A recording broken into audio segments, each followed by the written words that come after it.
What brings you out right now? I have a tremendous empathy for people that suffer.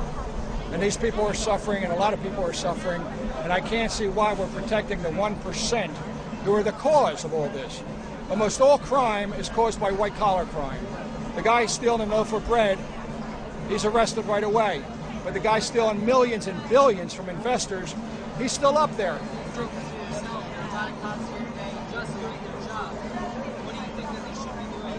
I think they should be doing it as respectfully and peacefully as possible. There's no rush to get these. There's only a rush in an emergency when somebody's life is threatened. If there's no life being threatened, they should have used much more patience and been much more respectful. And I heard a lot of people's property was totally lost. That is a disgrace. It's theft. Now it's the police occupying the park. Ironic. I'm not occupying. I'm a police officer. That's what I am. No, my title, when I took a civil service test, the title didn't say occupier. Civil service test I signed up for was police officer. You might call my title police occupier, but I know under the state of New York civil service rules and laws, I took the title of police officer. They're not happy with me at all. They think I'm a traitor. But I'm not. How can you be a traitor to the people? If I'm, you can't be a traitor to the people. We are people. They're people. I'm trying to let them know you're one of us. And these bankers up here, they're cutting their health care, they're cutting their pensions, they're cutting their salaries, and they don't even know it. And they've got to become aware of that. Listen, thank you for covering it, because without coverage, this thing does not exist. Corporate America does not want you out here. They want to shut you up. You're the speakers for us, so I thank you for covering this. This is Luke Radowski with Captain Lewis. Now, Captain Lewis, I got to say, being out here from day one, being maced, being batoned, having a horse step on me by the police, I was giving up hope that the police are one of us, that they're our brothers and sisters. That's always been in my thoughts. But seeing you here gives me hope for that idea. What gives you hope to be out here with us here today? You guys give me hope. The fact that so many of you were willing to live in the cold and live on this hard concrete and marble and not have the proper food or bath facilities and whatnot, and day after day after day. I said, this is remarkable. You inspired me to come down. Mm-hmm. Now, what I've always been saying is that the police are not the enemy. The police could be our brothers, could be our sisters, could be our aunts, our cousins. We're all family. We're all one in this world. But how do you think we could reach out to more police officers? I mean, what changed you?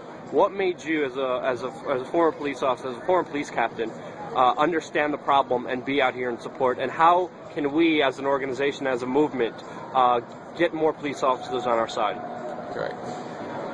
I understand the tremendous frustration everybody has, and that's got to be vented. And it's vented against those people who are trying to stop you from your demonstrations and protests. And you can't hold it in because you're so pent up with the anger at the system and nobody listening to you. And we voted for Obama. And he was a great, I mean, I actually cried when he was inaugurated because I never thought I'd see the day. And I thought, wow, what a new America. And he has been the biggest phony. Yep. And he's let everybody down. And I'm even disappointed in his wife. I thought she would have some influence if he started to go this way, but she hasn't. So that frustrates the hell out of me. And so anyway, I understand the reason for protesters to have to vent, but I really don't think it helps the cause. Okay, if you're I don't see it helping the cause to win over the police by shouting at them, calling their mothers names, because we can't make enemies of them. All right, they're the ones that we have to win over because they are us, and they got to realize they are us. When I started in the police force, 1981, we had lifetime health care. When I left, they were giving 3 years health care. Wow. I just heard recently, I believe they're now negotiating, the city wants to give them 1 year. Well, guess what's next? Okay? No. And it goes down and down and down. Yeah. And the pensions, when I joined, I got a really good pension. Newcomers now, new recruits, they had that pension slashed in half. And this is all because the tax base of the cities is dwindling. And why is the tax base dwindling?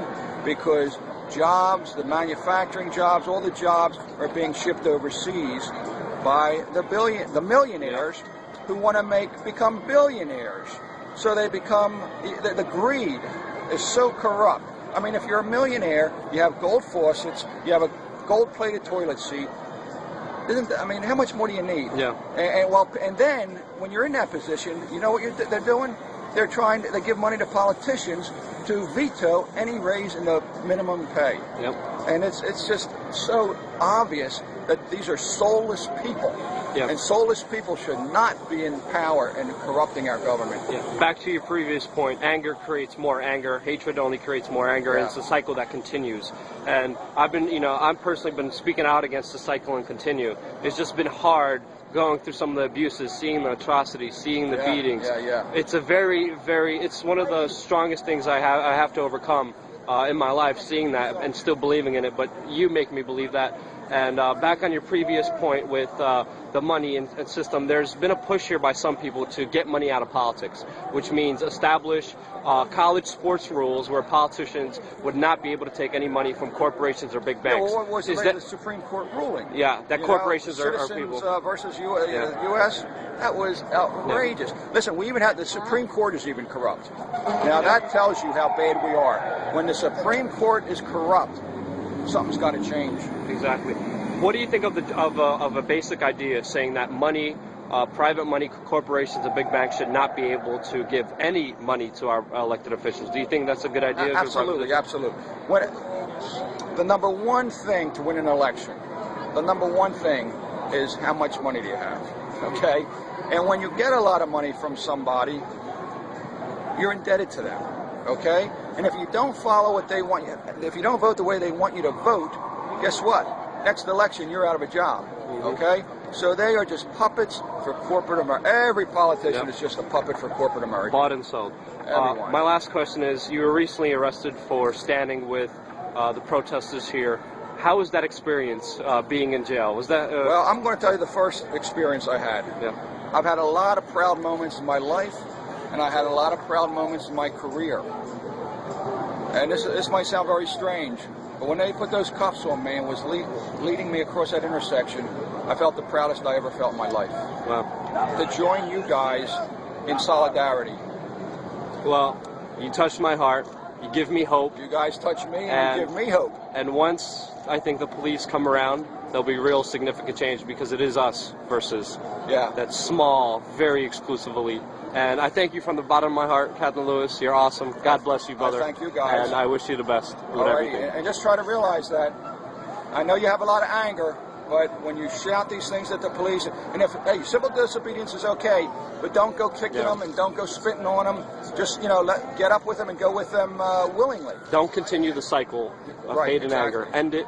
You hit it right on the head. Yep. You're continuing the cycle. You're right. Don't continue it. All right. Move forward. Thanks for what you're doing. No problem. I'll tell you right now, what everybody's doing here is the most important thing, because you guys are the real media. Thank goodness for the internet. All right. Yeah. But then I don't doubt someday they're going to try to shut that down. Oh yeah. But corporate America will shut down the internet when they see this getting stronger and stronger. I have not watched any television news stations. I have not watched any. I have not read the papers. I get all my news from the internet, the websites like yours, and there's a million of them. My name is Ray Lewis. I am a retired Philadelphia police captain. I spent close to 24 years with the Philadelphia Police Department. I found out about the movement on the internet, and it really piqued my interest. The more I read about it, the more I became convinced that this movement was a very important movement and I could contribute. This is a corrupt system. The government is corrupt, the corporations are corrupt, and there's major changes need to be made. On November 17th, I was down there supporting the protest. Watching these young people get arrested so overwhelmed me, so inspired me, that I made the most spontaneous decision of my life. I want you to arrest me.